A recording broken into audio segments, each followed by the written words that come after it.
এখান থেকে কিছুদিন আগে নাকি মিডিয়ায় কোথাও প্রকাশ হয়েছে যে আপনি নাকি মিজানুর রহমান আনসারী হুজুরে কাফের বলছেন, এটা সত্য না মিথ্যা? হ্যাঁ, যাকে কাফের বলছি জেনে বুঝেই বলছি।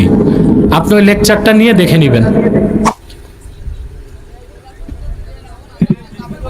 এই প্রশ্ন থাকলে লিখিত দেবেন, প্রশ্ন থাকলে লিখিত দেবেন, ওইভাবে বলবেন না। আচ্ছা, উনি তো মুরব্বী, লিখতে হবে না, এসে কানে কানে বলেন তাকে। আসেন এখানে এসে বলেন।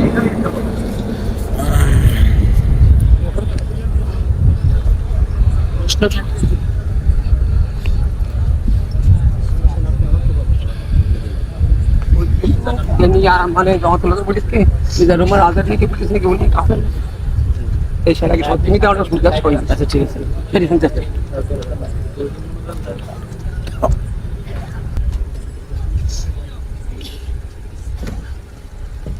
বলতে চাচ্ছেন যে এখান থেকে কিছুদিন আগে নাকি মিডিয়ায় কোথাও প্রকাশ হয়েছে যে আপনি নাকি মিজানুর রহমান আনসারী হুজুরে কাফের বলছেন, এটা সত্য না মিথ্যা? হ্যাঁ, যাকে কাফের বলছি জেনে বুঝেই বলছি।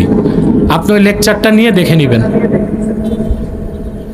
কিয়ামতের ময়দানে ৭২টি দল বিভক্ত হবে, তার মধ্যে একটি মাত্র দল জান্নাতে যাবে। সেটি কোন দলের অনুসারীরা জান্নাতে যাবে, বাকি ৭১ দলের চেনার উপায় কি?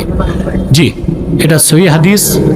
রাসূল করিম সাল্লাল্লাহু আলাইহি সাল্লাম ইরশাদ করেছেন, বনি ইসরাইল ৭২ ফেরকায় ভাগ হয়েছে, আমার উম্মত ৭৩ ফেরকায় ভাগ হবে। একটা ফেরকা বেহেশতে যাবে, সেটা কোনটা?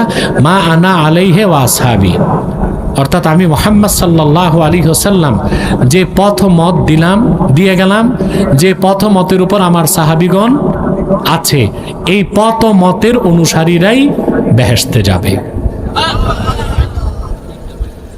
আমার কিছু কিতাব আছে, স্টেজে নিয়ে যাবেন। নির্বাচিত তাফসীর প্রথম খণ্ড সূরা ফাতিহার তাফসীর, এটা নিতে পারেন। নির্বাচিত তাফসীর দ্বিতীয় খণ্ড, এই এটা তো হাদিস লেখা, উঠায় হাতে রাখ। দ্বিতীয় খণ্ড নির্বাচিত তাফসীর সূরা ইখলাস, সূরা ইনশিরাহের তাফসীর, এটা নিতে পারেন। আর বুখারী শরীফের প্রথম হাদিস ইন্নামাল